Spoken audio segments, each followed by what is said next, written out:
안녕하십니까. 미래국어에서 정의여고를 담당하고 있는 김영창입니다. 이제 4월이 되었고요. 본격적인 내신 대비가 시작되었는데요. 아무래도 처음 보는 시험이다 보니까 앞으로 어떻게 대비해야 할지, 그리고 지금도 어떻게 대비가 되고 있는지 이런 내용들이 궁금하실 것 같아서요. 이번 내용 준비했습니다.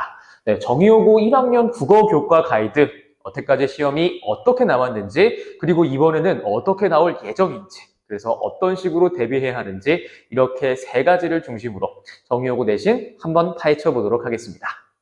네, 이번 시험을 제대로 보기 위해서는요, 저번 시험이 어떻게 나왔는지를 먼저 아는 게 중요하겠죠.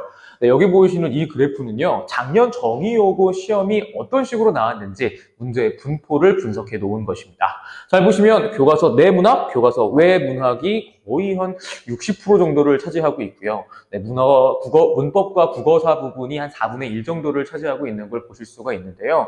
한마디로 말해서 문학과 문법 위주로 시험이 출제된다. 이렇게 보시면 되겠습니다.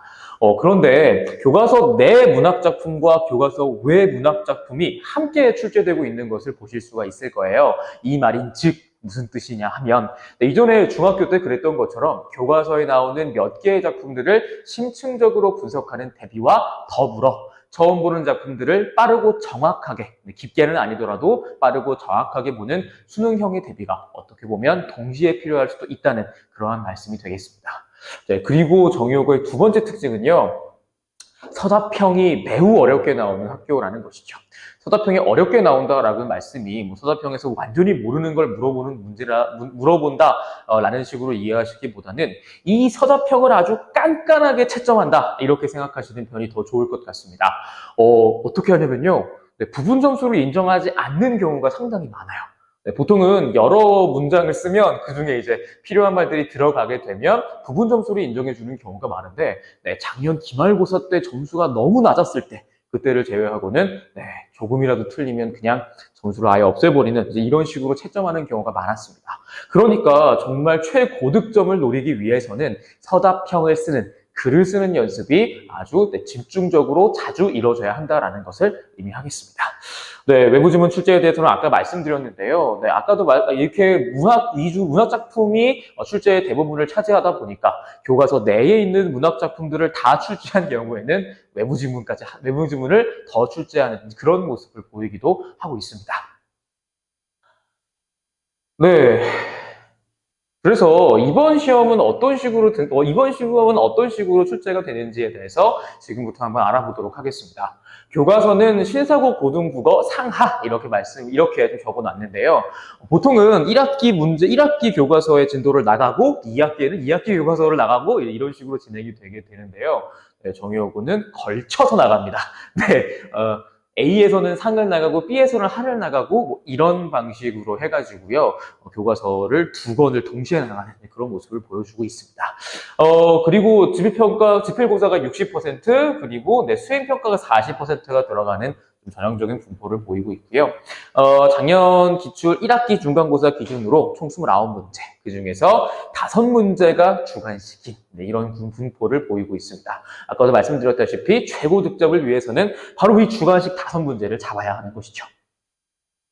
네, 그래서 진도 한번 천천히 살펴보도록 하겠습니다. 첫 번째, 1단원 문학 쓰기 읽기와의 첫 만남 부분인데요. 네, 여기서는 이제 두 가지 문학 작품의 핵심이 되겠습니다. 자, 윤동주의 자화상 그리고 조희안의 최척전 이렇게 두 가지가 있는데요. 하나는 현대시 작품이고 나머지 하나는 고전 소설 작품이 되겠습니다. 자, 그런데 이제 이 작품들 자체로는 교과서에 나오는 그냥 하나의 문학 작품일 뿐이지만 같이 엮어서 내는 작품들을 좀 보셨으면 좋겠습니다. 절전도 그렇고요. 또 이제 이육사와 윤동주의 작품들을 추가로 내고 있는데 사실은 이 자화상이 일제강점기를 바탕으로 하고 있는 작품들이고 그리고 윤동주는 말할 것도 없고 이육사도 마찬가지로 일제강점기를 기반으로 하고 있는 그런 작품이 되겠습니다.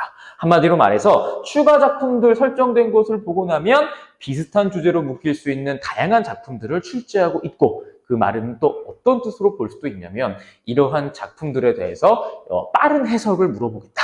이런 의미로 볼 수도 있는 것이죠. 그렇기 때문에 이러한 작품들뿐만 아니라 그러니까 교과서에 나온 작품들을 깊이 알고 있는 것뿐만 아니라 작품의 핵심을 빠르게 파악하는 이제 이런 능력이 더 중요할 수도 있겠습니다. 이건 소설도 마찬가지인데요. 조희안의 최척전과 학습활동 박지전은요, 둘 다 외부와의 전쟁 이후 상황을 그리고 있는 작품들이에요. 그렇기 때문에 이것도 비슷한 주제로 묶일 수 있는 여러 작품들인 것이죠. 그렇기 때문에 이 부분에서 우리가 핵심을 두고 준비할 부분은 바로 이 부분. 수능형과 내신형을 동시에 잡을 수 있는 이런 식의 훈련이 필요할 것으로 보입니다. 네, 다음으로 문학 B 부분인데요.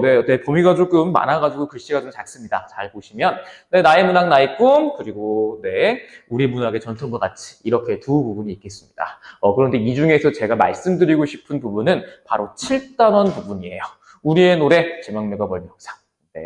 자, 원래는 말이죠. 고전을 본격적으로 배우게 되는 것은 2학년 문학의 가서입니다. 여기서는요, 문학사에서, 고전 문학 작품으로 보기보다는요, 말하자면 일종의 소개 교육 같은 이제 이런 느낌으로 좀 출제가 되게 되는데요. 그런데 정의여고가 어떻게 문제를 내는 경향이 있었냐면, 외부 지문으로 고전 시가 작품을 주고, 그 해석을 아까 말씀드렸다시피 서술형으로 쓰는 그런 문제들을 작년 2학기에 출제한 적이 있습니다. 아직 1학기이긴 하지만 이렇게 고전이 등장하는 경우에는 이러한 출제가 될 가능성을 밀어둘 수는 없는 것이다. 이렇게 볼 수 있겠습니다. 자, 그렇기 때문에요. 고전 작품이 등장하기 때문에 당연히 이론적인 요소도 파악을 해야겠고 아까 말씀드렸던 것처럼 서술형 작품이 나올 수도 있기 때문에 이 작품의 내용들을 알아보는 것도 상당히 중요하겠습니다. 이 부분도 궁금하실까봐 잠깐 말씀을 드리면요. 그 사람의 손을 보면은 아주 가슴 따뜻해지는 현대시 작품이 되겠습니다. 그리고 엄마의 말뚝 2 같은 경우에는 6.25 전쟁을 배경으로 하고 있는 현대 소설 작품이에요. 그렇기 때문에 이 부분들 같은 경우에는 교과서의 내용들을 충실하게 읽고 말하자면 고전적인 대비를 충실하게 함으로써 대비할 수 있는 부분들이 되겠습니다. 그래서 국어 A와 국어 B 이번 시험 범위들을 전반적으로 분석해 보면요 어떤 결론을 내릴 수가 있느냐? 한마디로 종합 선물 세트다 이렇게 볼 수 있겠습니다. 내신형 대비와 수능형 대비가 동시에 필요한 부분도 서술형을 대비하기 위해 꼼꼼하게 읽어야 하는 부분도 모두 존재하는 그런 부분이라고 볼 수 있는 것이죠. 자, 다음으로 수행평가 얘기도 좀 잠깐 해보도록 하겠습니다. 정말로 내신이 어렵고 까다롭게 평가가 되기 때문에 수행평가 점수를 잘 따두는 게 중요한데요. 수행평가의 핵심은 뭐냐면 바로 글쓰기가 되겠습니다. 4월 중에 독서 내용평가, 감상문 제시 전부 다 어떤 것들이냐면 책을 읽고 글을 쓰는 내용들이 되겠습니다. 특히 국서후 내용평가는 이전까지는 거진 퀴즈 형식으로 출제되던 것들이었는데요. 이제는 글쓰기를 가지고 평가를 하고 있고 그리고 감상문은 또 말할 것도 없이 글을 쓰는 문제이기 때문에요. 그리고 또 이게 20점이나 되는 큰 점수를 차지하고 있기 때문에 이런 방향으로 대비가 이루어지는 게 좋을 것 같습니다. 저희는 작년까지는 어떤 식으로 대비가 되어 왔었냐면요. 저희가 이제 학교에서 책들이나 혹은 읽어야 되는 내용들을 올려주면 저희가 그걸 제본을 해서 읽을 수 있도록 좀 해주고 그리고 또 여기에서 나올 수 있는 핵심적인 내용들을 간략하게 강의를 하는 방식으로도 대비를 했었고 그리고 짬짬이 글쓰기를 배부를 하고 글 써온 내용들을 평가를 하거나 혹은 첨삭을 하는 방식으로 글을 쓰는 능력을 배양하는 이러한 식의 대비를 해왔습니다. 그리고 전에도 말씀드렸다시피 서술형을 정말 잘 써야 되기 때문에요. 이러한 대비를 통해서 서술형 평가에 대한 대비까지 할 수 있는 일석이조의 효과를 거둘 수 있을 것 같습니다.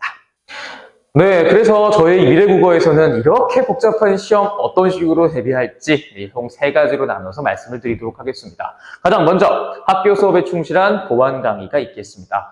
교과서하고 자습서에 있는 내용들 이건 아무리 생각해도 기본 중에 기본이겠죠. 제가 아까 말씀드렸던 문학을 이렇게 투트랙으로 보는 거 내신식의 대비, 수능식의 대비에서 내신식의 대비에 좀 해당하는 그런 부분이 되겠습니다.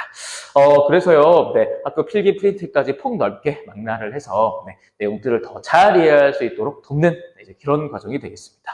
두 번째, 1학년 내신을 맞춤 반복 복습 위주 학습이 진행이 되고 있는데요. 한 번 읽은 것 같다간 잘 안 되죠. 여러 번 읽고, 여러 번 반복해가지고요. 그리고 여러 번 반복해가지고 내용을 습득하는 것 동시에 적용 능력을 향상시키는 것도 상당히 중요하겠습니다. 아까도 말씀드렸다시피 두 번째 트랙. 바로 수능형의 문제를 대비하는 방식이 바로 이쪽에서 대비가 되는 것이죠. 여러 번 반복을 하고 문제 푸는 방식을 여러 번 점검하고 이런 방식을 통해서요. 처음 보는 작품이라고 할지라도 혹은 익숙하지 않은 작품이라고 할지라도 빠르게 핵심을 체크하는 이런 능력을 배양할 수 있습니다. 자, 마지막으로 통합 필기 자료를 제공할 예정입니다. 아무리 그래도요, 아무리 어려워도 시험 주제를 주고 작품을 주고 출제되는 경우들이 많고 그리고 몇 가지 킬러 문제를 제외하고는 아무래도 암기와 선생님께서 적어주신 내용들을 바탕으로 한 공부를 절대로 소홀히 할 수는 없죠. 그리고 이것들을 좀 빈틈없이 확인하는 것이 쉬운 문제들을 빨리 해결해서 어려운 문제를 해결할 수 있는 시간을 늘려주는 전략적인 선택을 할 수 있는 근거가 되기도 합니다. 그렇기 때문에 저희 강사들이 직접 검수한 통합필기 자료를 통해서요, 더 빠르고 효율적인 문제풀이가 될 수 있도록 애쓸 생각입니다. 상당히 불안한 4월입니다. 앞으로의 공부 방향을 결정하기 위해서 중간고사가 얼마나 중요한지는 이 영상 보고 계신 분들도 다 알고 계실 거라고 생각이 되는데요. 이후에 공부 방향을 결정하고 혹은 그 이후에 학교 생활까지 결정할 수 있는 이번 시험 철저하게 대비할 수 있도록 저희 미래국어에서도 여러 가지 방식으로 애쓰고 있습니다. 그러니 저희와 함께 힘내셔서요. 철저하게 대비해서 이번 첫 시험 아주 깊은 인상을 학교에 남겨줄 수 있도록 함께 노력하도록 하겠습니다. 지금까지 김영창이었습니다.